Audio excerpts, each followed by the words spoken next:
Welcome aboard the BK Escape Pod. That's right, it's the augmented and bionic podcast version of the live show. You can hear Saturdays from 10 a.m. till 12 p.m. Eastern on 100.3 FM and AM 1450 WBHF Radio. You can stream the show live there Saturdays at WBHFradio.org or on the free Tunein app. Look out, here we go.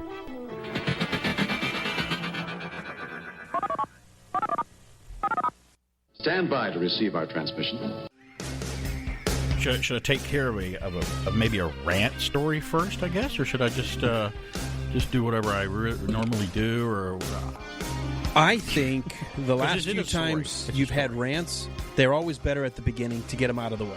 Yeah, because I don't want it to pepper the rest of the. Unless for humor benefit, you can throw it in later. Well, there's a little humor there anyway. And I might refer back. Any good rant should be funny. Well, this is a rant. It's BK on the air, by the way, on AM 1450 and 100.3 FM WBHF. It's the Saturday morning where we like to take you by the throat and just give you the nostalgic, geeky talk radio that we love to talk about every Saturday morning. I do want to say hi to some folks in Atlanta that are check them out where you can find podcasts and look for them on Facebook and social media. They're called the Nostalgic Pod Blast guys. They discovered me, sent me a message and saying, "Hey, we heard your show and you talk about a lot of things that we like to talk about and you remember things that we do." That's their nice way of saying we're old, like they are. I think that's what they're saying, which is fine. I don't care.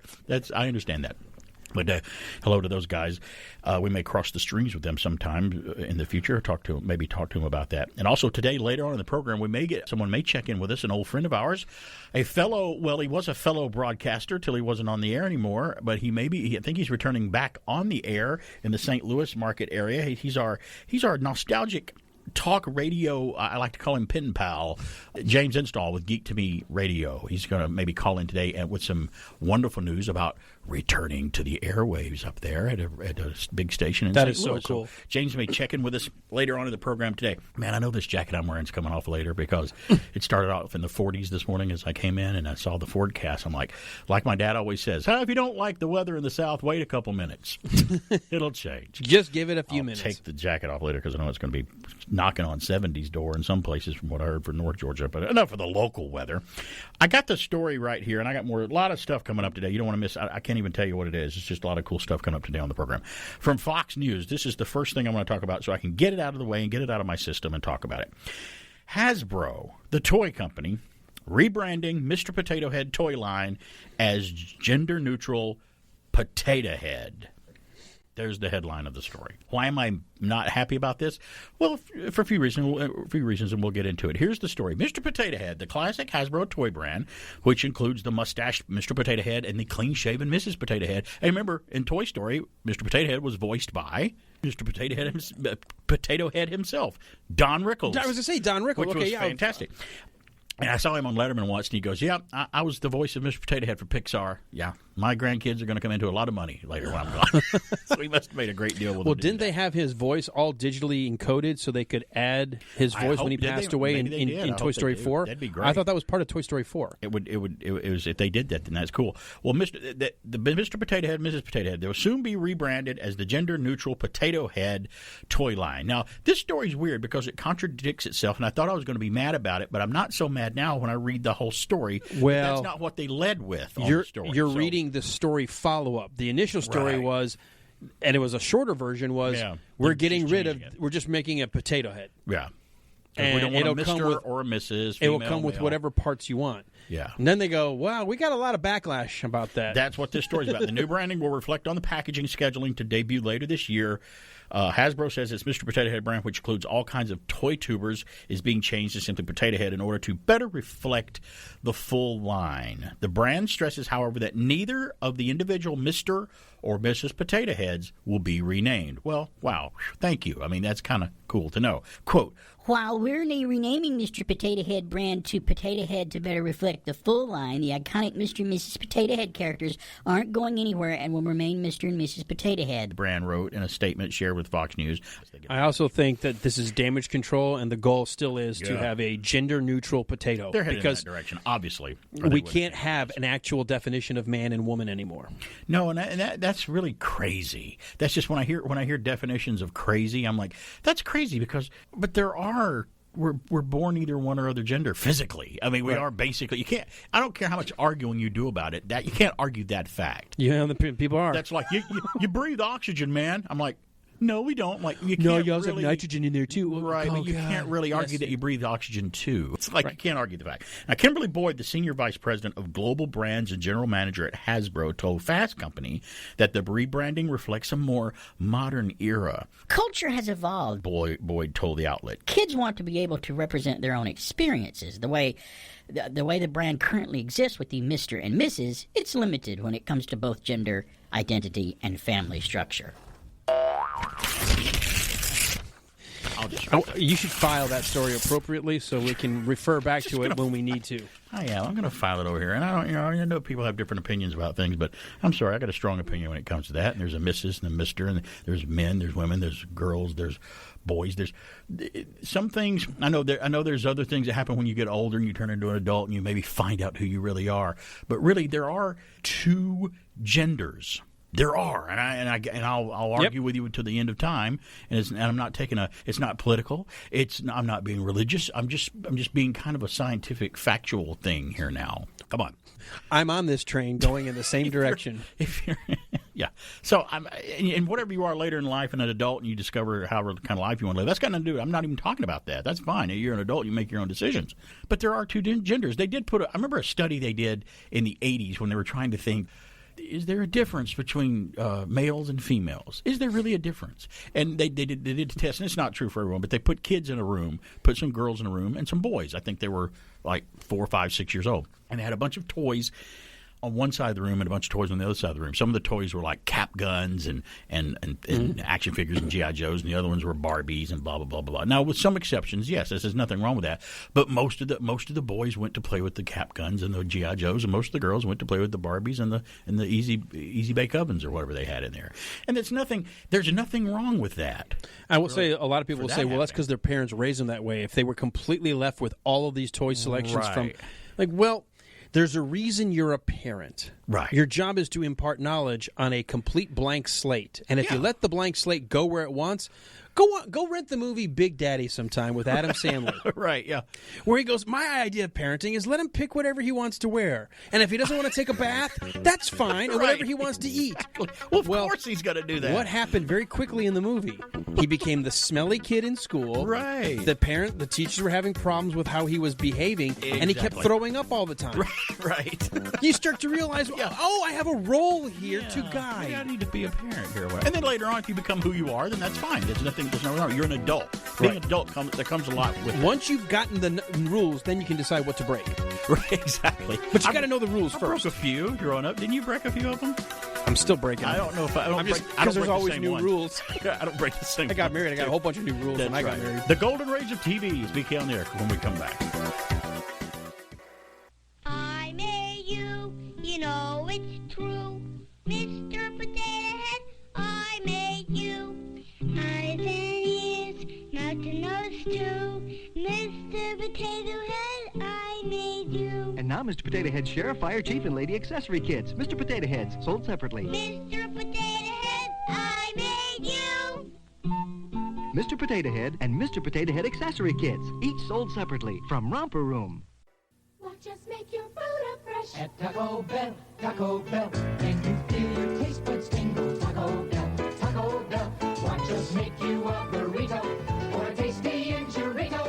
Tostadas and tacos made up fresh at Taco Bell. Put a smile on your face. And Taco Bell, everybody loves the taste. And Taco Bell, 'cause we're the fresh food place. Taco Bell. Greetings, fellow classic TV fans. Magnum P.I. ran from 1980 to 88 for a total of 162 episodes. As one of the most popular TV characters of all time, it's interesting to note that although Thomas Sullivan Magnum IV seemed to be tailor-made for Selleck, that's just what he didn't like about it. Originally portrayed as a heroic, James Bond-like, flawless ladies' man, Tom openly objected to being typecast for his good looks. Based on his positive earlier experience playing the recurring role of Lance White on The Rockford Files, Selleck recommended a more reserved, James Garner-like, humorously flawed, blue-collar type. He further implied this persona might help draw in the male audience as well. Tom proved to be right, but when the creators resisted his suggestion, he simply threatened to break his contract and accept the movie offer to play Indiana Jones. Reportedly, they relented. It's said James Garner, too, stood his ground on keeping the element of humor in the Rockford scripts, something clearly adopted by the Magnum PI writers. One example of this would be the constant tug-of-war between Magnum and Higgins. Another example would be how every now and then Thomas would break the fourth wall by looking straight into the camera. This would occur whenever he was faced with ridiculous situations, among other things. Magnum PI repeatedly ranked in the top 20 of the Nielsen ratings during its first 5 years. From 1982 to 86, Selleck was nominated for an Emmy, which he won in 84. From 1984 to 86, John Hillerman was Emmy nominated, ultimately winning in 87. And both actors also took home a Golden Globe. This is Pat McCormick with your Retro TV trivia from the Golden Rage of TV. You can also find me on YouTube and Facebook at Golden Rage of TV and on Twitter at Golden Rage of TV1. And now back to BK on the air. Thank you, Pat. You're talking about Magnum PI. I had forgotten that Tom Selleck, and he wasn't playing Magnum, but I mean, he may have been playing a Magnum-like character or something like that. I can't remember who it was, but he was a reoccurring character on Rockford Files with James Garner. I can't remember who he was playing, but I think it was a reoccurring role too. So Magnum PI is not a show I watched when it first came on. Later on I kind of discovered it, and it's not that I don't like it. It was just never one of my favorite detective-ish like shows, but I know it has all the that and Miami Vice. They had that semi-quasi glamorous life of either being in Miami or Hawaii as a part of your profession, and we both have a PI good buddy of ours, and we know that the PI TV shows are nothing like nothing at all. In reality. Either that or our friend is nothing like. We got the wrong PI. Exactly. He may want to call in and check in with us. I know he might be listening. Where's Magnum? Walt into darkness. But the I love, PI business is rather boring. We tried. Remember, they tried to reboot Magnum PI. Yeah, they did. That one wasn't successful, unlike the Hawaii Five-0 show that came out. Which we watched it for about 7 or 8 episodes. You gave it a try. Just really kept saying there's something it could, but they kept writing kind of stupid stories. And at some point, you go, it's not worth watching. Was it the same sort of premise? He was like the guy hired by the rich, working kind of with the rich guy. Yeah, but they changed it to where Higgins is now a woman, and she's the executor of this estate, and they have an immediate love interest set up day one. And are they going to get together? Or are they not? And that's not the Higgins Magnum relationship. The Equalizer's back on CBS too. I haven't watched that at all. I have no idea if it's any good. I couldn't bring myself to watch it. A lot of people are like, "No, this isn't working. It's not working out." I have to wait. Eric has been watching it, so he has. Okay, maybe he can give us a review. I love the original show, and I had doubts about the movie with Denzel Washington when it was coming out, but I finally watched it and I thought it was fantastic. The sequels got a little worse as they went along, kind of like Taken with Liam Neeson. The sequels as they went along got a little worse. I didn't mind Equalizer 2. It wasn't quite as original, obviously. It wasn't, but it was still it's Denzel. The sniper conflict fight thing at the end with Pedro Pascal during the hurricane was really interesting. It was an interesting scene to watch. It was really good. But now with Queen Latifah as the Equalizer, I don't know. It's just when I hear premises of things, I'm already jaundiced. I already start this thing in my head where I form reasons, and I shouldn't do this, and I start forming reasons not to like it. I'm like, this is not going to work. Come on, what are they doing? I'm saving my judgment. I'll only say there's not enough there to make me watch it. I'm not saying it's bad. I have no idea. It could be great. But there's nothing compelling for me to watch it right now. Right, and maybe we'll check it out later and find out and educate Could very well be. That's why I'll refrain might binge it all. Giving a further critique of it until I've seen it, because I may watch it and go, what was I thinking? This was great. That's what I thought about some things when I would check them out. But also, speaking of Tom Selleck, he said, I think the show is still going on. Is it ABC who has it? There's a cop show called Blue Bloods. Yeah, that's a great show. Which I hear is really good, and I haven't seen it, but he stars in it. Yep. And when I read the premise of the show, and we're looking for something new to watch now to add to our Game of Thrones queue that they're in the midst of right now, I might actually watch Blue Bloods. We watched that show. It has that formulaic cop show feel, but at the same time, it's actually not bad. We enjoyed that. Susan and I watched it. T.J. Hooker was about as formula cop show you could get. You'll like Blue Bloods. You'll like Blue Bloods. 770-386-1450 is our number. Somebody's calling in like we do every Saturday right now. Hello, Barry. Oh, we mentioned him, and here he is on the air. I'm kind of glad this time because I want to hear this. Yeah, Eric, have you been watching the new Equalizer with Queen Latifah? Yes, I have. All right. What if you had to sum it up? Oh, this could be interesting. If you had to sum it up, what do you think about it? Now, everybody knows when I first called in about this, I wasn't a fan of it. No, I know. You said you were kind of like us. You were cautious about what you would think it's going to be, and you weren't really looking too forward to it. I do remember that. Yeah. Watching it, it's been 3 episodes in. I like it. Really, you like it? Okay. No, it's not it's not like the original, but it's new and it's hip. It's although it's Queen Latifah, I still have issues with that. I hear that people cringe a little bit when she runs in the episode, knowing that she has knee problems anyway, so they kind of help her out and film her in the way where it doesn't look like or something. I don't know. I have a few problems with it, but okay. All in all, it's okay. Well, you know what? Now that I hear that you say that, I really had hardly any interest in checking it out, but I would have eventually. I might actually kind of check it out now since you gave it kind of a thumbs up. That's nice. I said it's okay. Well, that's what I'm saying. Based on your review, I think I will check it out. There are some things that they could do better. As always with every show, yeah. And Alan said that the Magnum PI reboot was done. No, it's still on. Oh, are they still? Magnum PI still going? I never even see trailers or anything for episodes. Wow. I just assumed it was done. It's still on. Let's put it this way: I'm done. It's still on. It's just. He said he's done, by the way, with it. Yeah. So between the Equalizer reboot and the Magnum PI reboot, Eric, you watch Equalizer. Okay, gotcha. All right. Yeah. And now, have you seen Blue Bloods with Tom Selleck? I've watched it since the beginning because of Tom Selleck. Okay, I like Tom Selleck. A lot of people don't like him. I consider myself a Tom. He's a good Selleck actor. fan. He's a solid, competent, good actor. He was almost Indiana Jones, and they didn't cast him. His claim to fame at one point was that, which was fine. I mean, Harrison Ford's great. He did a movie called High Road to China, which was Indiana Jones like, but it flopped. So he had a successful career on television. Do you remember seeing him on Rockford Files? Yes, Lance White. That was his name. Now, was he a detective too? Who was he on there? Yes, he was He was the rich version of Rockford, basically. Oh, okay. I wonder if they saw that, and that was what they kind of maybe thought about him. The producers went, "Oh, okay, he was in there. Let's make it." Because that's what the man with the beard, Stephen J. Cannell. The producer, yeah. That's what he said. That's why he cast. We're ticking up to the bottom of the hour here, running out of time. Have you got Disney Plus, right? 55. You got Disney Plus? No. You don't have Disney Plus? Yet. So you're not watching the Marvel shows and stuff on Disney Plus? I'm working on. I got budget issues right now. Okay. Well, did you notice? Now, by the way, everyone may not know this, but Eric does some martial arts videos on YouTube. Check out his channel. You can tell everybody what your channel is, Eric. Okay, www.youtube.com/NinjaXTX. Ninja XTX. That's my YouTube. Okay. Well, did you notice something interesting about your videos? Is I'm usually the first one to click like on them when I see them. Do you notice that? Oh, you're talking about on my Instagram. Well, no, on your YouTube channel. On your YouTube, yeah.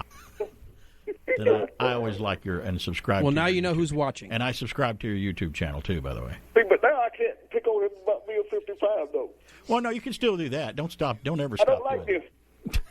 Don't stop doing that, whatever you do. I'm double nickel, 55. Yeah, that's right. Well, closer to 60. Based on you talking about Equalizer, I might check it out, okay? Yeah, you need to. All right, buddy, I'll do it. Talk to you later, buddy. All right. Bye. Well, that surprised me. I didn't know that he was going to like the Equalizer. Because he's usually, Well, I saw his comment on Facebook. He said, it's not as bad as I was expecting. Which is not I'm trying to think, is that an endorsement? This could have sucked a whole lot more, but it didn't. I set the bar so low, they managed to exceed my expectations. Much like this show. Well, yeah. No. Unfortunately, I don't do that either. I wish I could say I did that. Yeah, I love setting a low expectation. Oh, man. You don't need a lot out of me. I would like to say that. Sometimes things surprise me. I mean, The Equalizer with Denzel Washington, the film was really great. I've thought, I saw the Guardians of the Galaxy trailer with Marvel. Should have known better to doubt them about. Well, in fairness, it was bad. in their infancy. Right, they were still young, but they were Marvel. We didn't really know them personally yet. Now we call them a friend, and we know. Well, they are a big part of our lives. I don't know people. They don't know why. Like, oh, what are they doing with WandaVision? Wonderful things. They're doing fantastic things with WandaVision. Amazing. If you haven't seen it, it's great. Haven't seen the newest one? We'll watch it today. It's BK on there. Stay tuned. We'll be back at the bottom of the hour. They say that a friend in need is a friend indeed. When those in the Big Apple are in need of a friend, they call on this man, Robert McCall. He'll even the odds.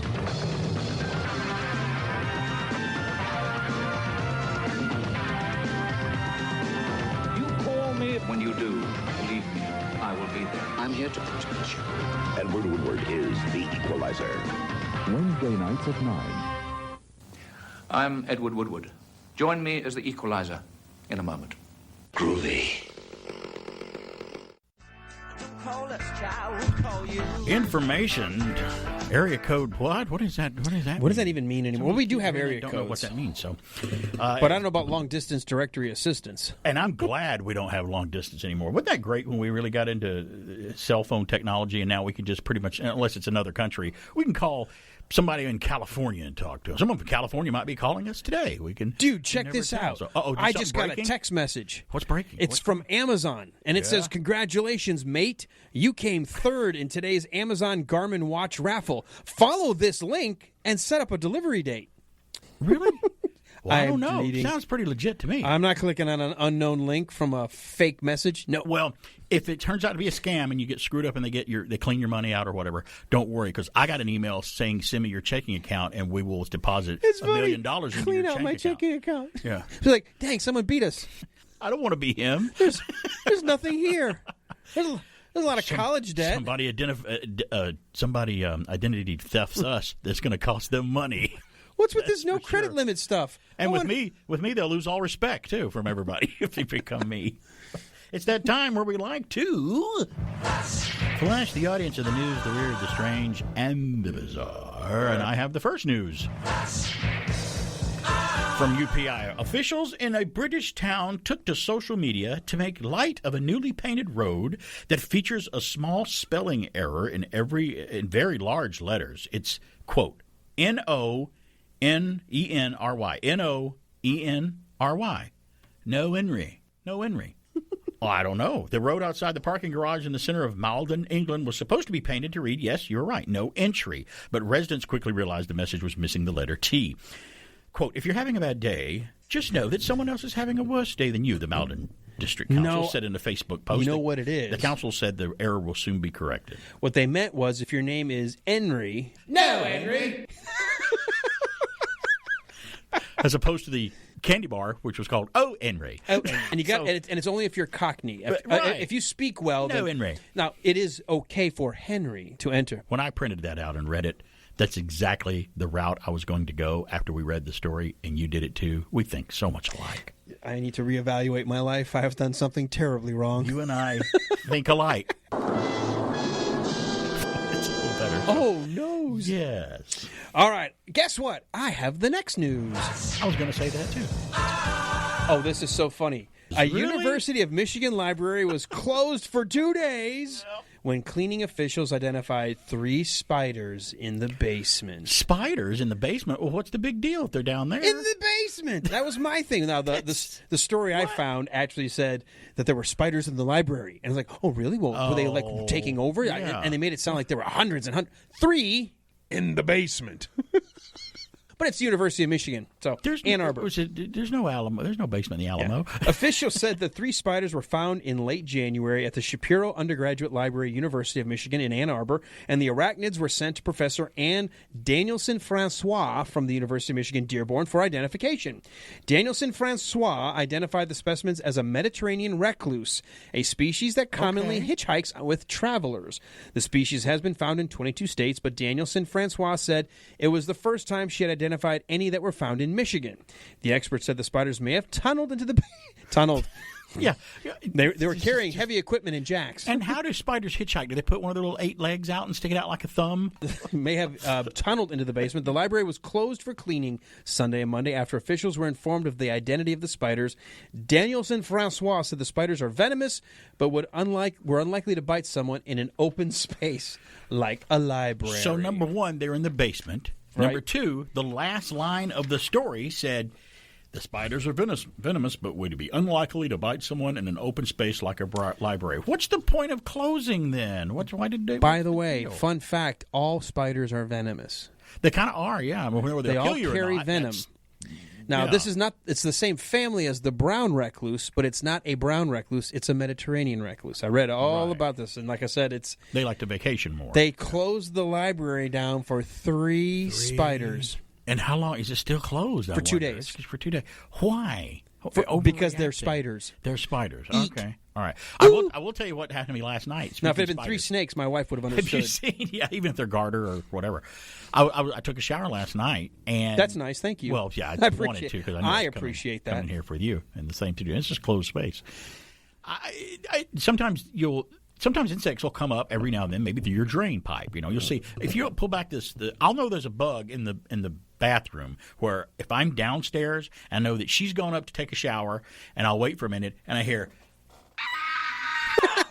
all the way upstairs. I'm like, oh, must be a spider or something in the shower when she pulled back the. My the youngest used to be the same way. I took a shower last night, and I was just washing my hair. You know how you can't see anything, and then you get the soap out of your eyes. And I looked up, and there was a little spider up there on the corner of the shower. Mm-hmm. I'm like, oh, okay, it's just one of those little spiders came through. It's not a big deal. The body is big of a speck, but really long legs. But and I'm like, okay, no big deal. We've had them before. I'll take care of that later. Well, I did the whole, wash my head and everything, and turned got around onto something else. I turned around.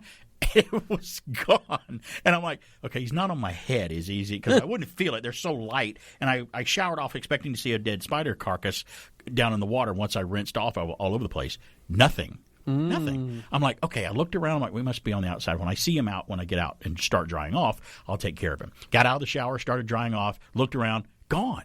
This guy was gone. I don't know whether he went up to the air conditioning vent. It's a cloaking spider. Or whatever. He was still there and had the cloak on from Harry Potter. Oh, he saw me. Quick. He did, yeah. So I have no idea where he went. So I didn't tell her. Because if I had told her that, she's like, I'm not taking a shower. I'm not taking a shower. Because we had a rat snake get into the house one day somehow. Don't know how it got in there. And she saw it in the living room. And it was pretty big, And we're thinking, they get about 3 or 4 feet. I was trying to think later how it got in, and I came up with a few ideas on how it got in there. I'm thinking from outside. But but where, though? Where did he gain entry? He started moving around. She's like, oh, no, I can't let this guy move and go because if he gets up coiled up inside the couch or something, which they like to go into places like that, she's like, we'll just have to throw the couch away. There's no way I can do anything with that. So, so insects and critters, when they disappear, I think they do it just to bug us.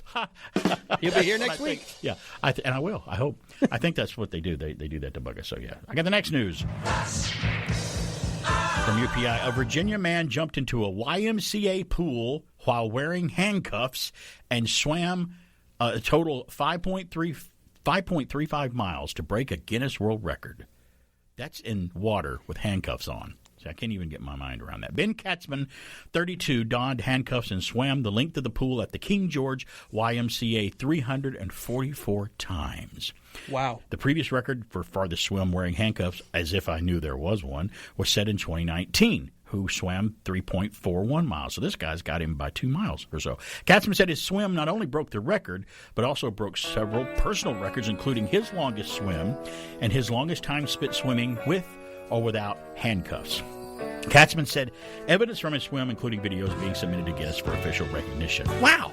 When it comes to water, I'm a big wimp. Mm-hmm. I mean, I'm an okay swimmer. I start out, usually the first swim you always learn as a kid is the dog paddle. That's what I did first. And I still do the dog paddle pretty well. But I can swim. But when it comes to water and going underwater and holding my breath, I am terrible. I'm the worst breath holder in the world. I can go underwater, hold my breath, get down to about 20 seconds, and that's it. I'm over. I'm coming up. That may something to do with me being asthmatic, as I was born as a kid. But I'm bad at holding my breath. I can't do it. And when it comes to bad odors, I can hold it for a real long time. Hence why I took a shower. This man just showered with a new kind of soap. New Lifebuoy Mint Refresher. A soap so loaded with mint, so tangy, so frosty, it drives wives wicked. Every bar of new Lifebuoy Mint Refresher contains the essence of 125 mint leaves. Soap has never smelled this good before, and neither have you. New Lifebuoy Mint Refresher drives wives wicked. Bowling sure makes me hot and thirsty. This is a job for Kool-Aid. Hey, Kool-Aid! Oh, yeah! Kool-Aid's here, bringing you fun. Kool-Aid's got thirst on the run. Get a big, wide, happy ear to ear. Kool-Aid smile, 'cause the biggest smile is a Kool-Aid smile. A Kool-Aid smile, a Kool-Aid smile. Dun-dun. Your friend's cool. My friend's Kool-Aid. Kool-Aid brand soft drink, thanks.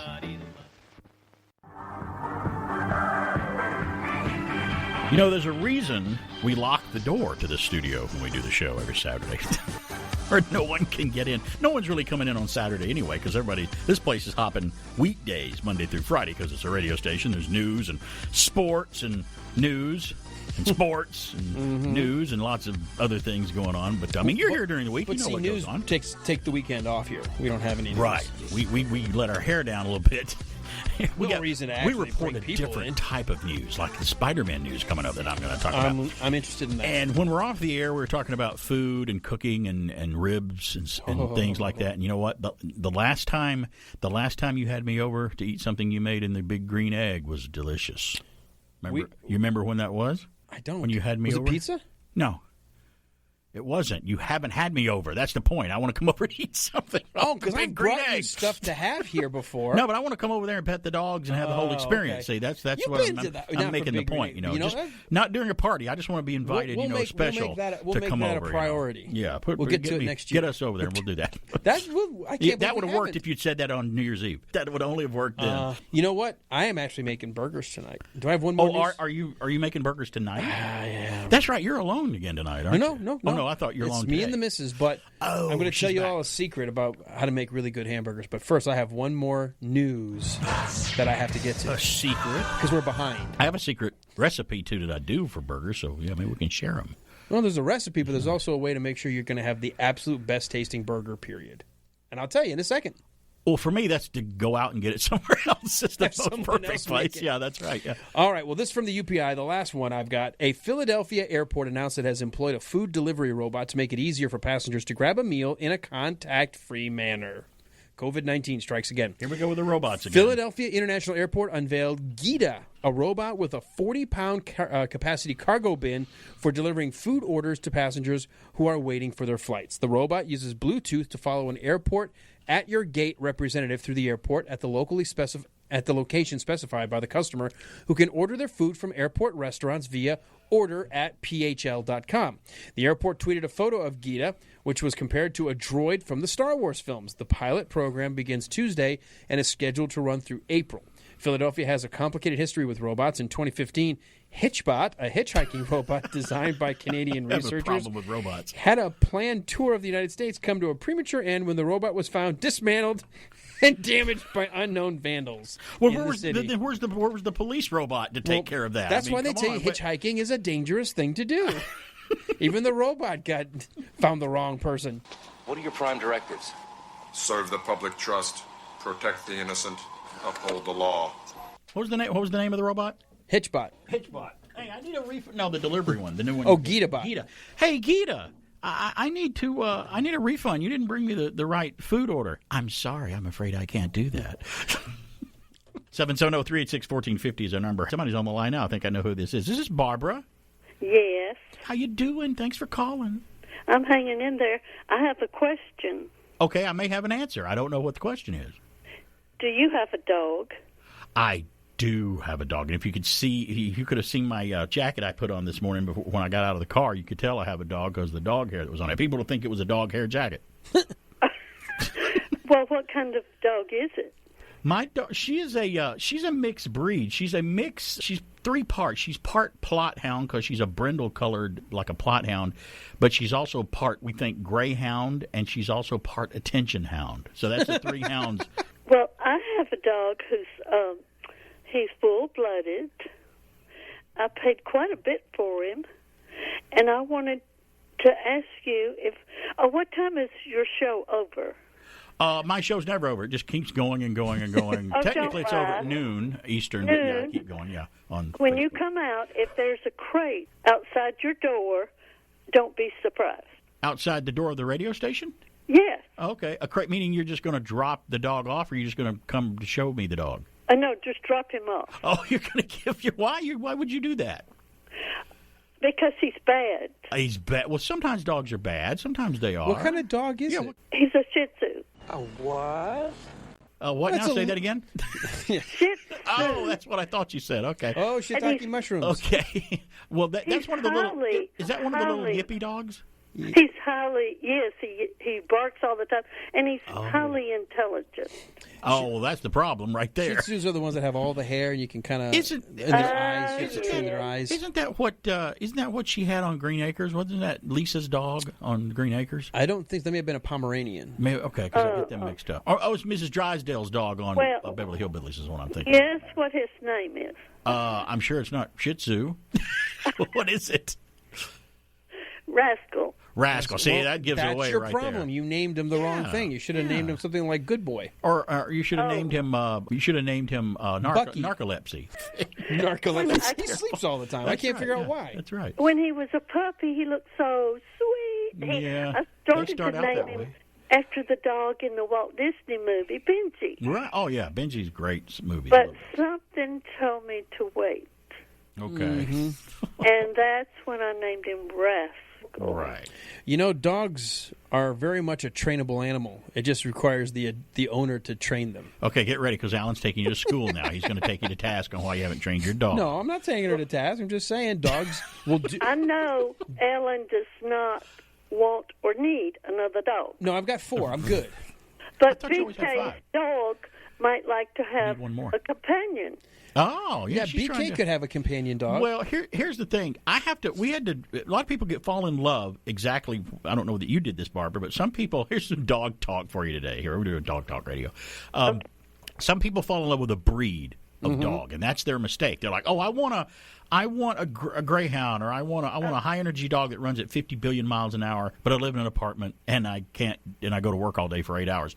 Yeah, I always tell people, get the dog, let the dog choose you. The internet's great now because you can do research on buying a car or getting a dog, and you find that breed that really suits your needs and whatnot. And we were able to do that and meet her at the pound and got her from the pound and interacted with her and stuff. So I guess Rascal's a little. Walt's dog's name's Rascal, isn't it? We have 2 Rascals now. We know 2 Rascal dogs. Walt in the darkness. One of his dogs' name's Rascal. Is it? I think so.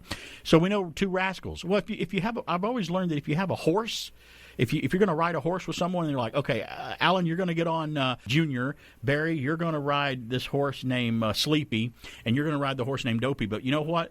We're going to give your wife this horse named Inferno to ride. Well, that horse, we know what kind of horse he is. So I understand your pain, Barbara. Oh, you just don't know. You just don't know. But I think if you just work with Rascal, I think it'll get better as time goes by. I'm in my bedroom right now, locked up. And I've had my neighbor to come over. He's in construction, and he had to redo the door latches because he had rattled them to such a degree. Oh, no. He rattled them off the wall. Oh, no. Well, we need to call Caesar the dog whisperer for you or something. I'm going to tell you right now, dogs require someone to be in charge. And if it's not you, they'll be happy to do it. They'll be in charge. That's right. Well, Rascal's in charge. Uh-oh. Yeah, okay, well, there you... Then don't be mad. You've already he took over. Yes. But you know what? Do me a favor, Barbara. If you come by the station, which you sometimes do, and say hi to us sometimes, pull up. Bring Rascal by. We'd like to see Rascal and pet Rascal and say hi. I will do that. I will. I promise you. Okay, good. Awesome. I appreciate it. All right, bye. All right, bye-bye. So Alan and I both just adore dogs. I mean, they're to me, they're one of the best animals, and I've always thought that dogs are the ambassador to the animal world for humans. Usually a dog is the first animal you have an interaction with when you're a kid, unless you're one of those weirdo kids that have like a pet rabbit or some other goofy thing like that. Yeah, but think about rabbits. I'm like, everybody I've known that had a rabbit, even when I was a kid, they're like, oh, come over and see my rabbit and pet my pet rabbit. Okay, there's your rabbit. Here, hold my rabbit. Rabbits think you're a predator. I don't care. Every rabbit I've ever held is like, no, I got to get away from you. They don't seem like they're ever having a good time to me interacting with human beings. They really don't. They're always twitching their nose and they act like they're scared to death of you and want to run away. I get if you have a small apartment or you don't want to have a lot of mess that there are pets that are in cages. Fish. And a fish tank to me is more of an art thing and something cool to look at. I'm very much, if I'm going to have another animal living in my household, I want to have it be able to do enough things that I can play with it. Yeah. I dog play fits the bill. with my dogs. I wrestle with my dogs.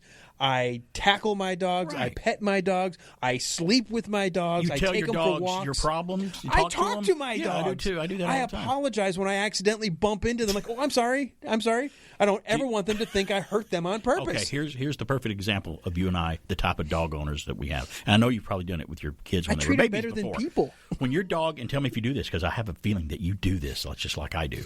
If I'm on the couch and my dog falls asleep on me, I don't want to move to wake my dog up. I'm like, she's asleep, and I don't want to mess I can her hold it for a sleep few more minutes. One more commercial break. I do that. I show courtesy to my dog. Yeah. Now, I'm in charge. Right. Then they know that, yeah. And they all do. But you know what? They're so happy. Dogs are pack animals. Right. They want to know someone's in charge. Right. If it's you, they're happy. If it's them, they're happy. We love you. you, Just have to decide. and you're the boss, and we love that you're the boss, and we love it, and we love you. Right. They are the best. I say that to Mrs. BK all the time. Dog doesn't hold a grudge. I'll tell you that. Not like I hear not cats like a do. I hear cats do. Cats. I've heard that they get a little. They don't like it. Cats can throw a little temper tantrum. Now my dog gets in a mood where he doesn't like moods. something. Yes. He's like, I don't like that you won't let me have that, but I'll get over it. Oh, you've been gone all day. I'm gonna not necessarily give you the warmth for a minute, but then they give in. But some dogs just go nuts no matter how long. Cat was like, "Oh, you leave me home alone all day? Good. I just went and peed on your pillow." I've never done that before. You've never left me alone all day before. Cat friends over while you're gone. Yeah, we're gonna trash the place. Wait till next time. When did this turn into dog talk? Well, it did because Barbara called, and we love dogs. Speak on there. We'll be back with more. Burger time, Kennel Ration burger time, hungry time, Kennel Ration burger time, always an easy time, Kennel Ration burger time, zip the pouch and pour it in a bowl time, serve it up in just about no time. There's quite a difference between Kennel Ration burger and the other leading brand. Many people serve the other leading burger like this. With Kennel Ration burger, just zip and pour, and it's ready to eat. No breaking necessary. Kennel Ration burger time, always an easy time, Kennel Ration. You know, the gill straps aren't really moving. They're being robbed. These crooks know the gill straps are out of town, so they're trying to move the gill straps permanently. They figure they look like movers, they act like movers, so who's gonna know? The Joneses. They know. Dad, aren't the gill straps in Toledo? I think they're being robbed. Should we call the police? Call the police. See, the Joneses know. If they don't tell the cops now, the gill straps will have to tell them later. Hello, this is Harry. Meanwhile, these fellas are eating lunch, about a block away. 21. Hey, hot pastrami. That looks very good. 35 in progress. 10-4. How about that? Know what it takes to stop a crime? Your help and your neighbors. Find out more. Write to Box 6600 Rockville, Maryland, and help take a bite out of crime. WBHF. Stand by to receive our transmission. Welcome to Star Wars Extra. Star Wars then, Star Wars now, Star Wars forever. Bringing you the latest from the Star Wars galaxy, I'm your host, Mike Mann. This is Cara Dune. She was a shock trooper. This week, Disney announced the next adventure in a galaxy far, far away will be Star Wars The Bad Batch, the animated series. The Bad Batch is a group of clone commandos with varying mutations, giving them enhanced abilities. After a strong response to their introduction in Star Wars The Clone Wars Season 7, Lucasfilm Animation gave the squad their own series. Star Wars The Bad Batch will debut May 4th on Disney+. You got a real thing for droids, don't you? Next up this week, Hot Toys have announced that they will be releasing a 2-figure set of the elusive bounty hunter, Boba Fett. Both of these 1/6 scale figures are from his reappearance in The Mandalorian. One Boba is sporting his mangled armor after he retrieves it from the Razor Crest, while the other is the unhelmeted, black-shrouded Fett. In typical Hot Toys fashion, both are extremely detailed, come with accessories, and are posable as well. The Hot Toys Boba Fett set is available for pre-order at Sideshow Collectibles and will ship in 2022. Well, this has been a real treat. Unless you want to go another round. Just about every Star Wars fan's wildest dream is possibly about to come true with the return of the Maker. As IMDb has listed George Lucas as a writer for 2 episodes of the forthcoming Star Wars Andor series for Disney+.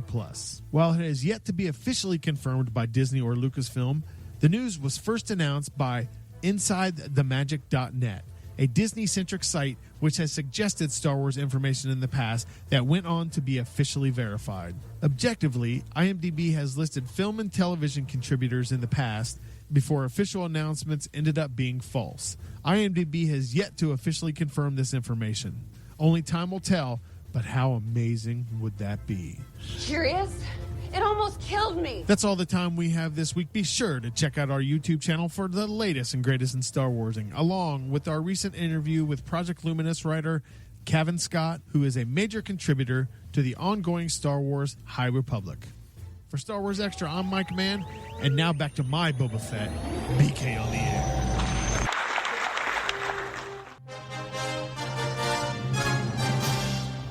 You know, it was John Williams' birthday. What was it, a couple of weeks ago? Him and Jared Goldsmith shared a few days apart there. John Williams' Superman music. I had to open the story with that because I have a story here from sci-fi.com, and this kind of broke yesterday or this week. Superman, another reboot. Seems like there might be. They'll get it right eventually. Well, here's my complaint. And we may touch on this later on if James Install calls in and checks in with us today. He's a much better. He knows more about comic book stories than me. I hope even with Brandon Routh and Bryan Singer's Superman Returns, which was actually a sequel to the original Superman 2, happened many years later. They made it a direct sequel, and the Man of Steel with Henry Cavill, Warner Brothers reboot again of Superman. Those 2 movies. They both had a lot that I liked, and they both had a whole lot about them that I didn't like. And to me, I don't know whether it's just writers today don't really get the character of Superman. They don't really understand who he is and what he does because, number one, Superman is not dark. Superman is not Batman. There's nothing really overly dark about the character of Superman. He's had dark moments, and he's had dark things happen. But there's a to me, the last couple of Superman films that have came out were lacking some sort of Superman heart to them that the Christopher Reeve first movie with Richard Donner just got right all the way around. You talk about some movies that you think are near beautiful, perfect movies. For me, I don't know why, but the first Superman film in 1978, Superman the movie, left such a mark on me, and I still to this day consider it the best superhero film that's ever made because it's a 3-act play. It definitely is in 3 acts. Krypton. Then we move to Smallville, and then we move to Metropolis. It's almost like it's a 3-act play. It's a very well written. It's written by Mario Puzo, the guy who wrote The Godfather, wrote the screenplay to Superman, or the story, which may have something to do with it. John Williams scored it. Christopher Reeve was an unknown that came up and starred as Superman and Clark Kent wonderfully. The late Lois Lane, whom I think Margot Kidder played Lois Lane, and Gene Hackman as the funny but evil, Lex Gene Luthor, Hackman was a great which Lex is Luthor. Great, and his bumbling Ned Beatty, Otis with him, and it was just to me one of the most perfect, near perfect films, and I still love bringing it out and watching it, the remastered version of it, and watching it. Well, hopefully, like you just said, I hope they kind of get it right this time and go back to maybe what made Superman what he is. Even the old show with George Reeves, the old 50s show of Superman, got what Superman was about. The animated shows got what he was about. Well, it's taken a while, but Superman is expected to return to a big screen near you, and the project is coming from a few A-list creatives. Deadline reports that Warner Brothers is developing a reboot. Oh, that word, that to me, that's my arch nemesis sometimes is the word reboot. That's my biggest enemy now when it comes to things, unless they get it right. Nehesius Coates is the name. A National Book Award winner and writer of a Black Panther and Captain America comic book series for Marvel is signed on to write the project with, big surprise, you've never heard of this guy, J.J. Abrams. He's currently enjoying a mega deal with the studio, by the way, Warner Brothers producing. No director has been announced, so J.J. doesn't look like he's going to be directing this, at least at this point. He's going to be producing it, but he does maybe have a hand in this. Now, while the aim is to revamp the series yet again, the report notes that Henry Cavill has expressed an interest, and boy has he, of course he loves being Superman and Clark Kent, in reprising the role of Clark Kent, though there's no word yet on the direction in which Coates and Abrams want to take the character. Reports also note a search is imminent for a new Superman, so Cavill's long-term fate as the Man of Steel is certainly up in the air, they have there. Interestingly, this isn't J.J. Abrams' first stab at the Man of Tomorrow. Back in the early 2000s, and I didn't know this, I don't know why I missed this, the up-and-coming producer, J.J. Abrams, wrote a screenplay entitled Superman Flyby. The project, which even commissioned some original concept art, was never made once Warner Brothers decided to greenlight Bryan Singer's Superman Returns instead. Abrams is also working on Justice League Dark and Constantine TV shows for HBO Max. So Abrams has his hand in a few things there for HBO Max and Warner Brothers and DC. So maybe that's why they're already associating him with those. Maybe they're asking him a few Superman things to see what he can come up with. So there we go. Yet Superman's going to be. I would be at this point be happy if they just get different filmmakers and some different writers to bring in and keep Henry Cavill and continue the ongoing continuity and just make a better film with him in it. There's nothing wrong with that. So anyway, Superman looks like he's going to be reinvented once again at Warner Brothers. Big surprise. They're trying to find their way over there, isn't it? Good luck. Good luck. That's what we say. BK on the air. We'll have more when we come back. We'll return after these messages. So we'll get your mother later and go to the movies. Dad, we forgot the peanut butter. Can we buy Superman peanut butter? Our brand's fine, honey. Have you ever tasted Superman peanut butter? Its strength is its great taste. Delicious. Smooth and creamy. A real fresh roasted peanut flavor. It's nutritious too.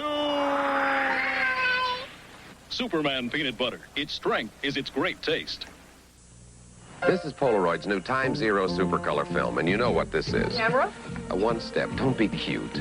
Time Zero? That's a funnier name than One Step. It's developing from Time Zero. The instant it leaves the camera, you begin to see it in 10 seconds. She ought to be in pictures. It's the world's fastest developing color. It's sharper and brighter than before. Spectacular. But who named it Time Zero? You? Polaroid, why? Oh, I love it. Time Zero.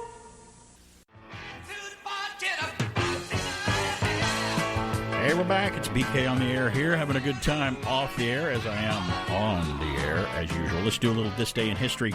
I've got some special things on This Day in History. One I want to point out that happened this week, not on this day. It was something special that happened this week that I know Alan appreciates and I really appreciate and love. 1827, February 27th, 1827, the first Mardi Gras celebration in New Orleans happened on this day in 1827. All right, I'll go with I that. have never been to Mardi Gras in New Orleans. I've never been to New Orleans, but I've celebrated Mardi Gras. I have been. Went to a club used to be called Mardi Gras. You celebrate Mardi Gras every Friday and Saturday night, don't you? Why discriminate? There's 7 days. Why not? They're all special. I've been to the oldest Mardi Gras celebration. It actually started before New Orleans in Mobile, Alabama. That's where it actually originated. So I've actually been to Mobile to do that. 1919, the first public performance of the music piece Holtz the Planets debuted on this day in 1919. Wow, I didn't realize it was that wow. And if you've never heard the music piece Holtz the Planets, what a great orchestrated sound. A lot of influenced a lot of movie music like Star Wars. And a lot of things were great. If you listen to the main title of Star Trek VI, The Undiscovered Country, which was actually composed by first-time composer for Star Trek music, Cliff Idleman, instead of all the regular guys. This is a new guy. His main theme sounds a lot like Mars the Planets in Star Trek VI. That's because Nicholas Meyer, our old Star Trek VI, the Star Trek II, The Wrath of Khan director, came back to direct Star Trek VI, and he goes, we want to adapt the entire piece of music, Holtz the Planets, to Star Trek VI. Well, guess what? They couldn't get the rights to do it, so they nixed that idea. So that wound up sounding like it, just sort of like it. So interesting bit of stuff there. 1974, on this date in history, People magazine begins its sales on the newsstands on this day. 1981, here we go. I'm always throwing 1981 in there, and I'm going to be doing it on and off all year this year because that was 40 years ago, 1981. Paul McCartney and Stevie Wonder recorded their single Ebony and Ivory on this day in 1981. 40 years ago. 1996, on this day in history, the first ever appearance of Pokemon in role-playing video game Pocket Monsters Red and Green for Game Boy in Japan debuted on this day in 1996. Same year we had the Olympics here in Atlanta, and I thought it was going to be a traffic nightmare, and it was the best traffic we've ever had in Atlanta in our lives. You know what's crazy about that? I was not in the age for Pokemon or anything like that, but that's how we call it, Pokemon. Sure. Then I ran into people who are like, it's Pokemon. Like, it's kind of more the Japanese pronunciation, I guess. Well, are you trying to be cool? Like, well, yeah, because it's short for Pocket Monster. No, that's what I didn't know that. I was like, well, why don't we just call it Pokemon? But because for so long, Americans took and go, Hey, this Pokemon game's really great. Right. And it just has the name Pokemon by most people, but I did not know that its derivation was Pocket Monster, and they shortened it. That's like that German composer of Ride of the Valkyries, that Wagner. That Wagner dude. 1997. Brother to Robert. Right, 2015. We lost Mr. Spock on this day in 2015. Leonard Nimoy passed away on February the 27th, 2015. If I were human, I believe my response would be go to hell. 2019, a Marvel movie premiered on this date in 2019. You want to take a stab at what Marvel premiere was on this day in 2019? Would be it's only 2 years ago. Yeah, doesn't seem like it was. So it would have to be Endgame? No. In January, this is the premiere of on this date. It would be. You don't like it so much. It's not one of your favorite ones. Captain Marvel premiered on this date. So, birthdays today. Did you know that today is the birthday of Henry Wadsworth Longfellow? Oh, Longfellow, poet and educator. Rather short dude. He died in 1882. Not quite sure why they named him that. Today is Elizabeth Taylor's birthday. She died in 2011. Did I ever tell you Mrs. BK played Elizabeth Taylor in a stage play once? No. At the Pump House Players here in Carswell. She certainly did. It was more of a cameo walk-on part at the end called, I can't remember the name of the play, but she had to get her hair done up and everything. And I'm like, you are better looking than her, which is great. Good answer, sir. Yes, that's right. Johnny Van Zant is his birthday today. American rock vocalist from Lynyrd Skynyrd. Birthday day. Not a lot of birthdays Sweet today. Home Alabama. Number one on the pop charts today, 40 years ago in 1981. What do you think it was? And I'll tell you, it's kind of a crossover country pop artist that had the number one song today. A country pop artist? Was it be... and it's a guy. He had a beard. That helps. Eddie Rabbitt? Eddie Rabbitt, yes. But what was the song? It would be like I Love a Rainy Night? Yes. You're exactly right. Your windshield wipers are slapping out the tempo. Yeah. That's right. And I like that song. Every time it comes on, it's kind of a fun, especially when it's raining. I love a rainy night. It's a very easy song to sing along to. Rare instances that you will hear Alan Sanders sing in his life, right there, buddy. As a singer, you're a great finger snapper. I don't sing that well is fantastic. At all. It's always National Something Day, and we like to tell you on BK on the Air what day it is. Today is Insomnia Awareness Day. Today, I would have remembered that, but didn't get any sleep last night. So the ones who are up know this. Today is National Kahlua Day. I like Kahlua. You could take advantage of that. I liked it too back when I drank it. It was really good. You put a little splash of that in your coffee. Good coffee. I used to drink it just by itself. Chill it. It was kind of nice. Really? Yeah. Oh yeah. Irish cream. I'd drink it. Irish cream's different than Kahlua. I know, but I mean that's usually things you mix with though. Yeah. But yeah, today is National Strawberry Day. Strawberry. I like to say it like they do in Harry Potter in England. Strawberry. Snoresbury. Strawberry fields forever. Strawberry. Lick a strawberry wallpaper. It tastes like strawberry. Snoresbury. Snoresbury? Who's ever heard of a Snoresbury?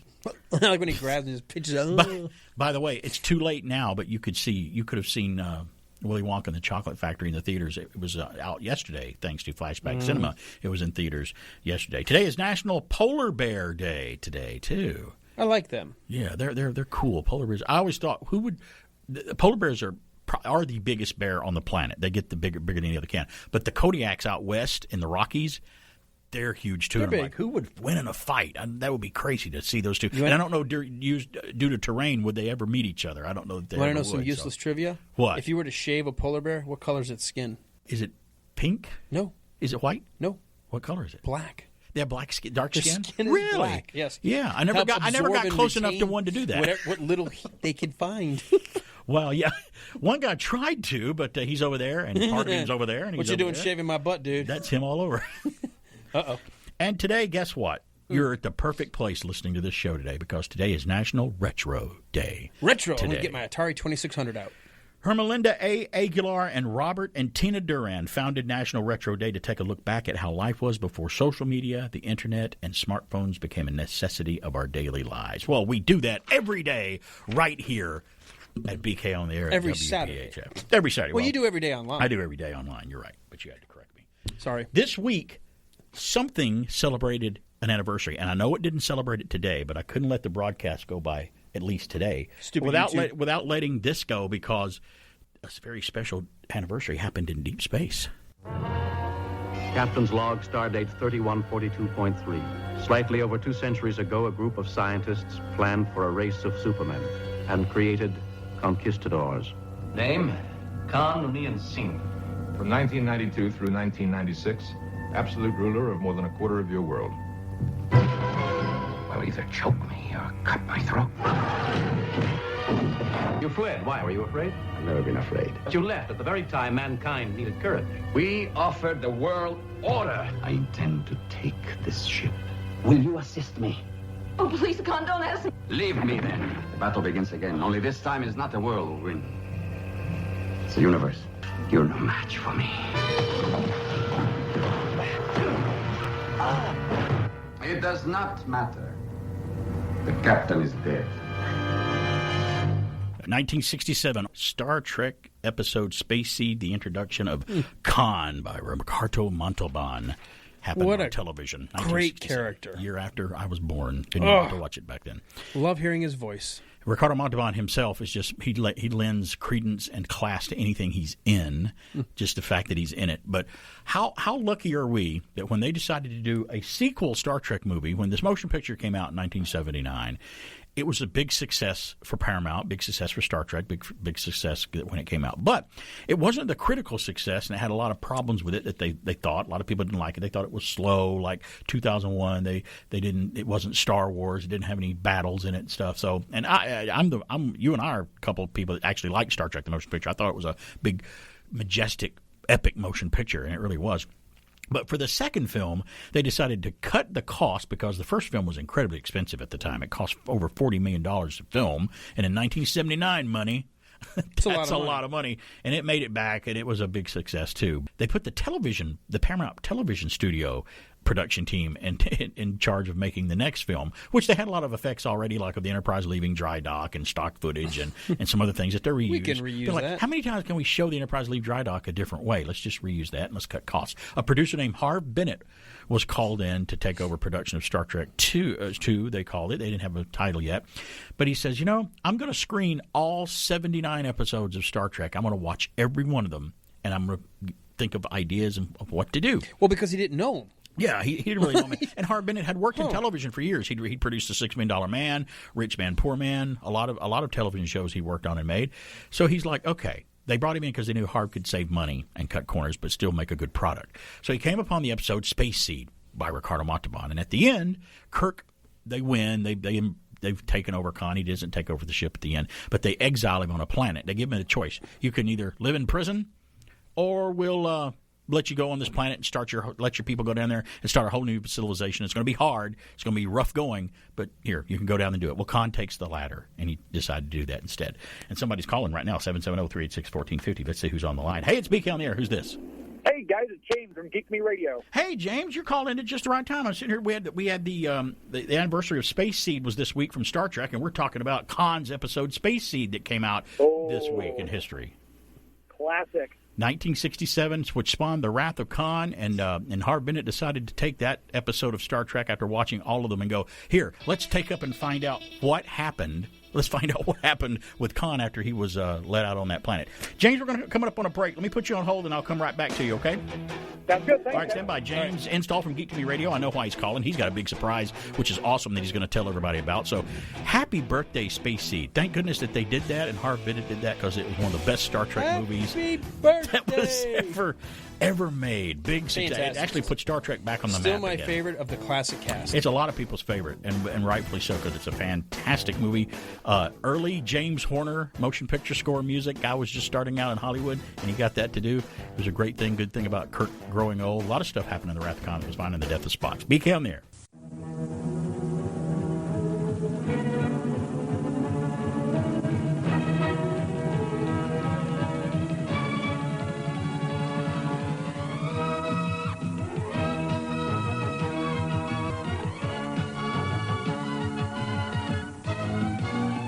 Tonight, an ABC premiere presentation. Take her out. The adventure continues. You didn't expect to find me. The deadliest criminal in the galaxy is on the loose. He wants to kill me. And the battle lines are drawn. There he is. William Shatner, Leonard Nimoy, and Ricardo Montalban. Fire! Star Trek II. The base is stubborn. Kill him. The Wrath of Khan. Next.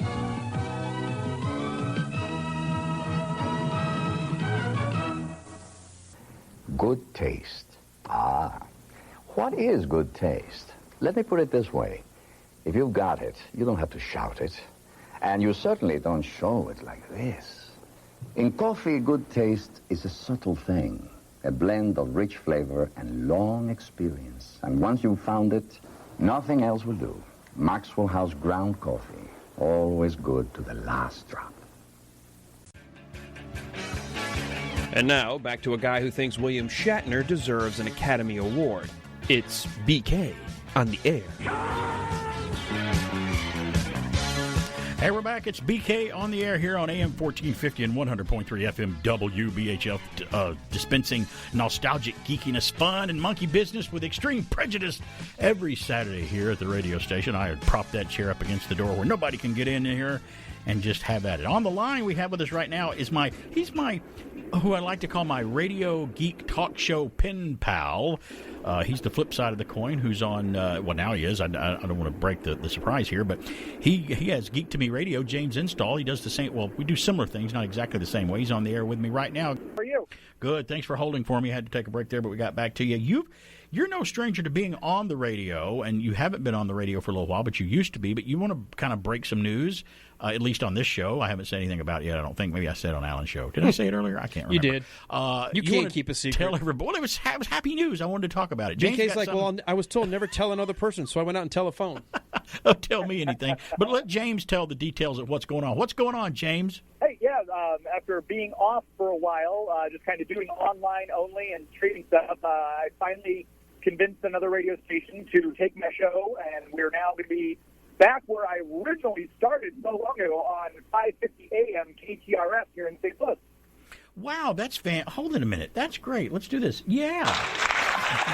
Studio audience goes wild for James's return to radio. Now, James, when are you going to be on the air? Is it Sundays again? Or are you going to your own time? It will be Sundays at 9 p.m. Central, so 10 p.m. Eastern and 7 p.m. Pacific.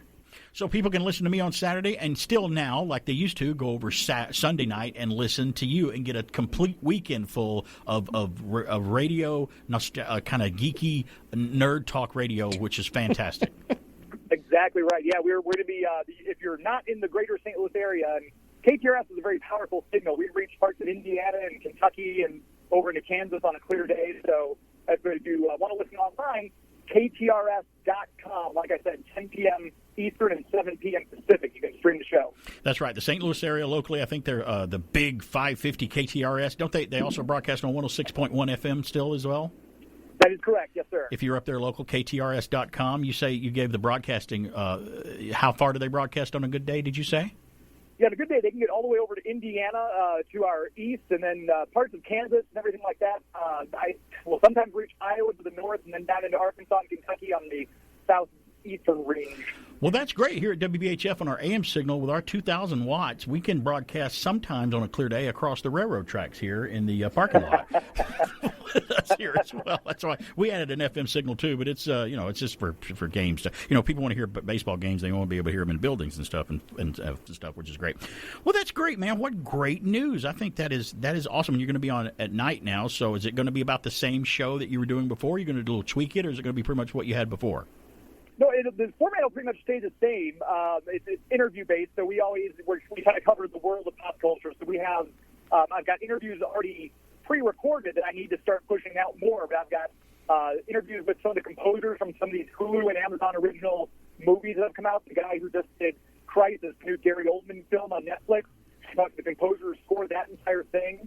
We're going to have voice actors. We've got directors and producers, actors, all sorts of kind of run the gamut. We've got some comic creators. And one of my interviews I'm very excited about, we're going to be airing soon, is John Yoshida Jr., the Micro Machines fan, the voice of Blur from Transformers, is going to be on here with us. Speaking of that, I was never a big fan of the Transformer films that Michael Bay and all those guys were doing. There's just something about them that I thought was kind of lacking something. I'm not a big Michael Bay fan. Yeah, story, maybe, or something like that. I mean, they're about toys. But I didn't see Bumblebee, and I heard Bumblebee was really good. I guess I need to see that, don't I? I have not seen that one either. I kind of was forced to see the first Transformers film, and a friend of ours was like, no, you like Transformers, you'll love it. And I love it. And it just turned me off to all the other films after that. But I've heard good things about Bumblebee, like you. I need to see that. And you know what? People ask me, do I love Transformers? I'm like, oh, yeah, it's a fantastic ride at Universal. That's what I love. It's a really good ride down there. Well, it's a great time to be a fan of the stuff that we love, and we're so glad that people are discovering things that we knew were cool all along. You know what I mean? Like comic books, Marvel characters, Captain America, the Avengers, and everything that's going on right now. Spider-Man came out with the title of their movie. For a while they were just calling it Spider-Man 3, but they broke it this week. And I know, are you keeping up with a guy on social media named Boss Logic? The art, yeah, I love his stuff. His stuff is great. He came out with a poster with Spider-Man with his hand pointing out towards space with his finger glowing. He says, it's Spider-Man Phone Home is the name of the movie. And he had one with a Spider-Man wearing an orange vest on top of a building that said Spider-Man Home Depot. It was great. He had a lot of stuff. And this guy knows things because he starts teasing things like that because he knew that they're about to break the name of the movie. It is Spider-Man No Way Home is the name of the new Spider-Man film, which is going to be released December 17th of this year, 2021. And we were all right. We were all speculating whether it was going to have a home in the title, and it looks like it's a trilogy film, and all of them have home in the title, and this one's no different, right? Exactly, yeah. And this will be the first of the Marvel Universe series where a director has had the chance to complete a full trilogy of movies. Yeah, because Scott Dickerson can't even say that. He quit from directing Doctor Strange, and now Doctor Strange in the Multiverse of Madness. When Scott quit, it was Sam Raimi took over. So, yeah, Scott didn't even get 2 movies in. Well, I'm looking forward to it, and I know that you're enjoying WandaVision. You're probably enjoying WandaVision on Disney Plus about as much as we are, maybe even more. Oh, it's been great, and like I said, I'm not going to spoil anything because obviously it just came out. The last episode came out yesterday, but my gosh, that ending was that's without spoiling anything. That is Vision, what he was when I started reading comic books. And I think I know what you're talking about. I haven't seen it yet either because Alan and I we haven't seen that episode yet. No, I'm behind. We're both going to watch it today or tonight when we get back home, so we'll be able to see it today. But I've heard that the show WandaVision is going to affect and have ramifications all the way into Spider-Man No Way Home, which takes place later this year. So that's a pretty bold statement if that's true. Yeah, and they just had an interview with Kevin Feige, who's kind of in charge, the guy overseeing all the Marvel stuff. And he said it's so nice to have control over the TV aspect again, because even though we got great shows on Netflix like Daredevil and Jessica Jones and Luke Cage, they were never properly tied in. And now he's saying, thanks to Disney Plus, they're going to be able to have that control to tie the TV shows in with the movies. And I love to introduce Monica Rambeau, who was, again, my Captain Marvel when I started reading comic books. It's just been a great series so far. I also heard the backstories and the back issues of those Wanda and Vision stories from the Avengers and their limited series and whatnot. I've heard that they've experienced a nice upscale in price when you're trying to buy those back issues now, I guess for obvious reasons.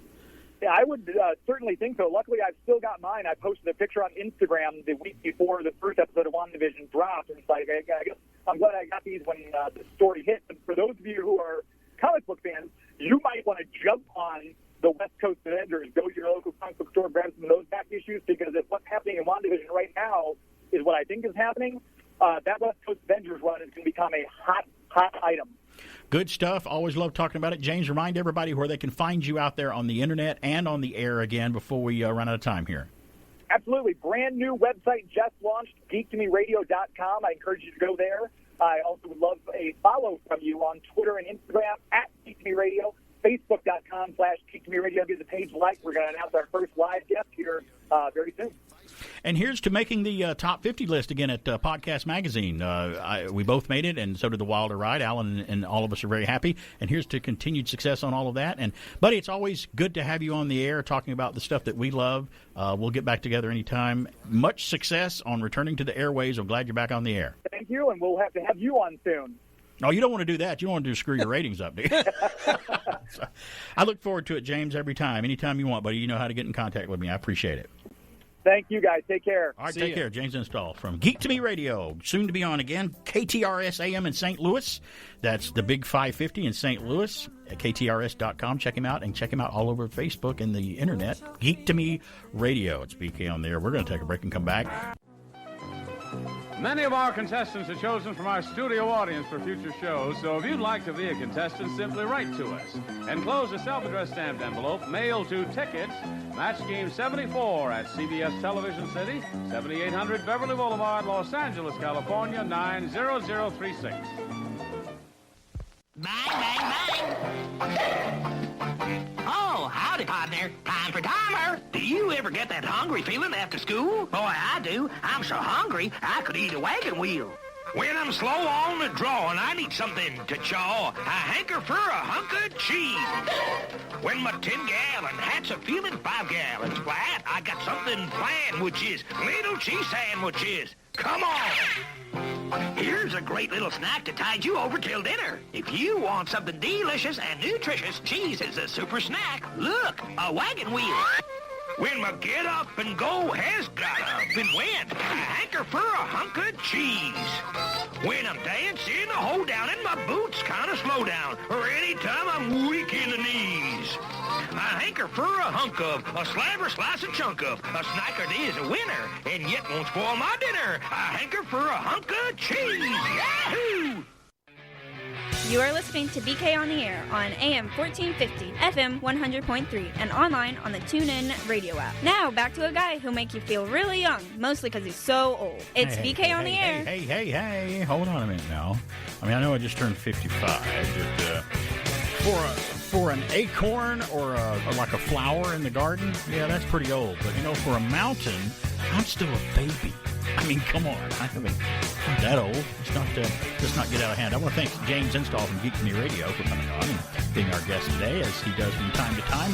Check him out on the air, KTRS, the Big 550 in St. Louis, and his website and his social media, geektomeradio.com, to find out more of what's going on with him. Yeah, December 17th, 2021, Spider-Man No Way Home will hit theaters. You know, I hopefully a lot of things will be back to normal, at least by December. I mean, how long is this 2-week or the 17-day quarantine lasted now at this point? We're coming up on the 1-year anniversary of 2 weeks to flatten the curve. Get around to where we're saying the curve, has it been flattened yet, or is it ever going to get flattened? I don't know. Well, now the big story is we have variants. So, yeah, we're going to have variants of everything, so. Hey, you're a big fan of seeing old movies in the theater. You've gone and seen a few, just like I do. Flashback Cinema. If you're not familiar with them, go to flashbackcinema.net. Here's just a little sample of their 2021 schedule that's coming out this year. Now, yesterday, you missed it. Today's Saturday. Yesterday, Friday, they were showing in select theaters. They were showing Willy Wonka and the Chocolate Factory. And we always talk about you do a podcast called The Wilder Ride, where you guys examine Gene Wilder movies and stuff. And we always said our favorite Gene Wilder role is different from our favorite Gene Wilder movie. Correct. It's kind of split. My favorite role that Gene Wilder ever did was Willy Wonka. That's just the best thing that he did. And I'm like, it was amazing.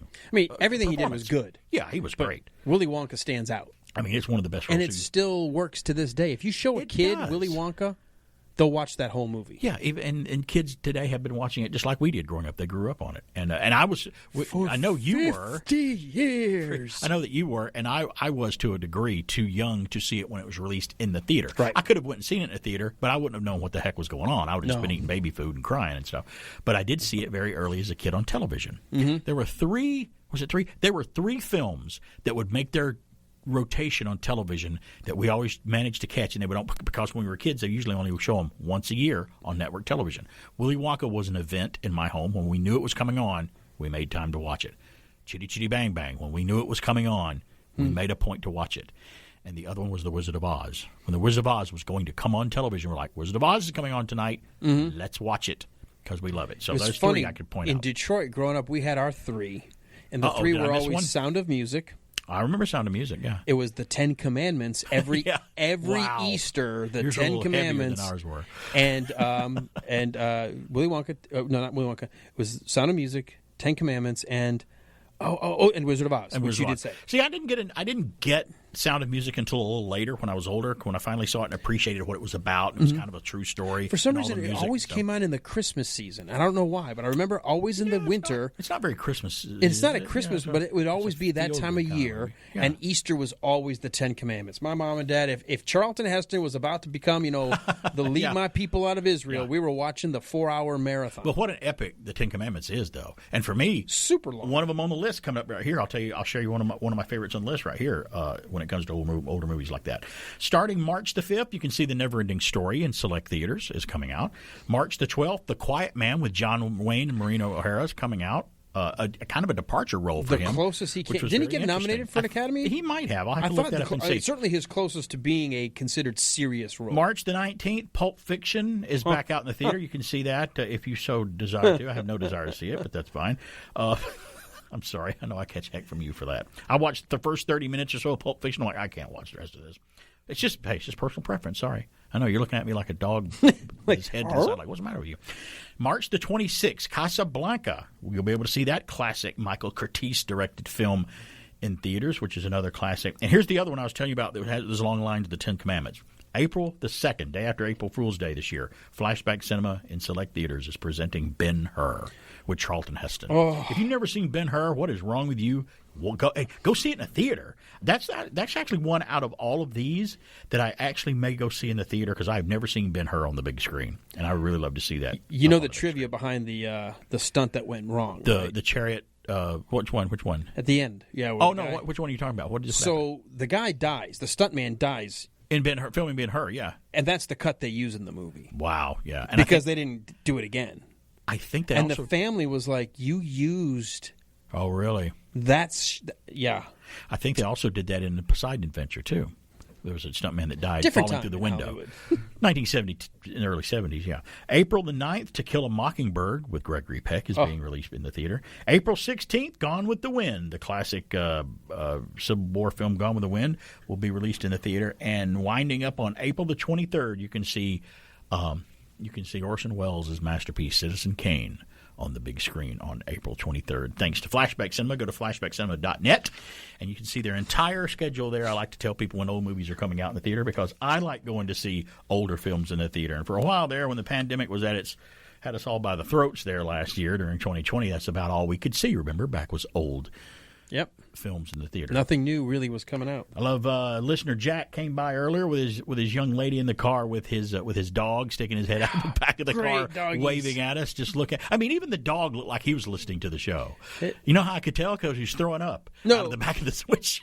Trying to get air. Trying to get air. Turn that off. Yeah, good. Say hey to Jack. Good coming by and wave. They always come by and give us a wave while we're on the air. It's good to know that they're out there. I never hit on this subject with you. I don't think I've ever asked you this on the air or off the air. Uh-oh. Do you – now, this is a weird question. When you ask someone, do you believe in UFOs, the answer that I say, if you think about the question, I'll go, yes, I believe in UFOs. I believe there are unidentified flying objects. So the stock answer is yes. Okay. Yes. Do I believe you have to have a phrase for when you saw something but you don't know quite what it was? Right. Anybody can see. I see UFOs every day. I see something that I'm like, well, I don't know what that is. Could be a plane. Could be something else. But let me ask you this. Do you believe that there are UFOs that have visited Earth from another planet? No. Do you believe? Okay. Do you believe that there is life on other planets? Yes. Sentient life, similar to us maybe? Well, I don't know if it's similar to us. I don't know if there even is. I just believe. Or, sorry, not like us. Intelligent, stupid life on other planets. I'm a big fan of that phrase from the movie Contact. Carl Sagan's big, kind of fictionalized word. Yeah. If there's no other life out there, it sure seems like an awful waste of space. Right. And someone else said, I don't know if it's Carl Sagan or someone else said something, I'll paraphrase it. He's like, how conceited and self-centered we are to think that we're the only ones here, that we're that important, we're the only ones here. But some people would argue, well, that's what makes us special, is we are the only type of life form here like this. So either way, we can't say either way with 100% certainty one way or the other. That's true. I'm like you. I want to believe. I really do think that there is life somewhere else. What it is, whether it's a microbe or a multi-celled organism or just water, something floating around in water somewhere else, I'd like to believe that there is. Do I think that they've been here? Really, as a kid, I really did. I'm like, oh, of course, man. I love science fiction and movies and stuff like that. I tend to think, no, there may not have been here yet. Or if they've been here, they really ain't going to let us know about it. Well, they're not going to let us know. What they've done is they've already assimilated into society, and we don't even know we're among them. They're among us. There was an American Airlines possible UFO sighting. I don't know if I'm going to have time to do this. I did hear about this. But check it out on Fox News or anywhere you get your news. Just put in the search engine, American Airlines possible UFO sighting, FBI aware. So the FBI is aware of this, and they're kind of giving it a seriousness here. So look that up. It was in New Mexico and a place where another airline had seen one before, too. 770-3 6:14:50. We're ticking up to the end of the program here, but somebody's calling in. Hey, it's Jeff. You can call me Ray, or you can call me Jay, or whatever. You're like me. You've been called worse, right? Well, let me ask you this. Okay. All these large structures that were built thousands of years ago that we don't have the capability of building now, how did they get here? Are you talking about the pyramids? That's actually been debunked several times. We grew up in the 70s hearing that, but there are techniques that show how the pyramids were built, and they've actually those sort structures. of explained that. Yes, yeah. In a way, I've seen it, but it is still, there's a lot of things that are a mystery about them and other things too. You're right. I mean, there's blocks that weigh thousands of tons that we can't even move with machinery today. No, but when you have like 5,000 slaves, you can do it with whips. Yeah. Did you not watch the Ten Commandments? Talk about the Ten Commandments. It makes you think. You know, the other question that I can't get answered, the question I want answered that's forever a mystery, is where do my darn socks go in the dryer? Where do they go? I always am missing one. I know I put 2 in there every time I dry them in there. I'm always missing one. What's up with that? There's a little imp that crawls in the dryer and grabs them and goes down the top. I was thinking black hole, but yeah, imp works too. So, like you have to feed that little monster, otherwise he comes after you. And he only eats socks. I don't know why. That's the only piece of it's all clothing good. That's missing. So nothing wrong with a little that's socks. Fantastic. Well, thanks for calling, Jeff, buddy. Always good to hear from you. Yeah, have a good one, guys. All right, bye. Pyramid power. Yeah, that's right. The I find myself missing socks all the time. Yeah. Well, we have dogs. My dog loves to get a hold of socks for some reason. That's just because she's a dog. She doesn't destroy them. She just gets them. And she'll roll on them because I found out dogs love your scent. When your dogs just like you, they love you, and then your sweaty, stinky to them smells like paradise. Because if you put on aftershave or cologne or perfume, they hate that. They do. They hate that. My dogs can tell when I've been cheating on them. How? When you go pet another dog? Yes. They'll smell the exact spot, like you've been petting another dog. And they look at you like, you know what? Like they spend like an inordinate amount of sniff power on my leg. I'm like, what are you doing? You're like, there's been another dog here. Yeah. You want to explain yourself, mister? So the only thing they don't do is bite you. They don't bite. Why did Thankfully, you they don't bite. Why did you They become very, very interested in and that sniffer goes like 100 miles an hour. I can do that when Mrs. BK has gone out to eat. I'm like, you've had Mexican food. Wait a minute. I can tell. Oh, I forgot to talk about my burgers. Okay, your very burgers, quickly. you know what? Get a tenderloin. When it's on sale and you have them trim your steaks, Yeah. say, don't throw away the trimmings. Grind it. Okay. Give me the trimmings, and then you'll have the best burgers ever because you're using tenderloin, the best cut of beef. All right, well, I'll remember that. And if I forget it, you can hear it on the podcast. So listen to BK Podcast. I'll be on SoundCloud and Anchor and Spotify and YouTube. It's BK on there. See you next week.